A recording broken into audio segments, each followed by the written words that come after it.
मोही मोरी सुधिया भूलाइला सुधिया भूलैला मोरी सुधिया भूलैला सुधिया भूलैला मोरी सुधिया भूलैला ए हमहिया भागिनी के जियतई मुआ वाला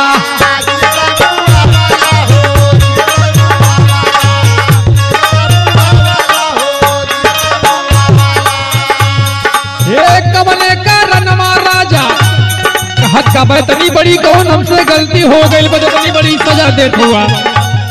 ए कमले का रनमा राजा रहला तू टूटल हो बलम से नाता टूटल हमार हमारी अम्मा हो बलम से नाता टूटल हमारी अम्मा बलम से नाता हमारी अम्मा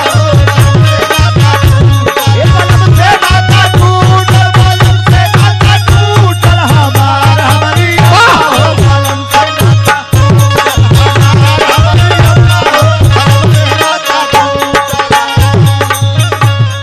आखिरी लाइन में कहले का बहुत समझौला अपने सास के अपने का कहत बा ये संतोष वीर नवा मोरे कहीं समझाई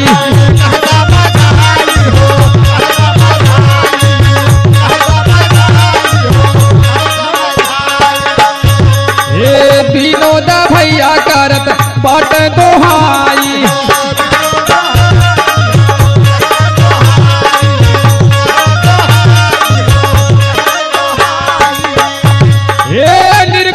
जन्मा काहे कहा दे सैया काहे रूठल हुआ हे निर्खुशा जन्मा काहे बादे बाला रूठल हो बलम से नाता टूटल हमार हमारी अम्मा हो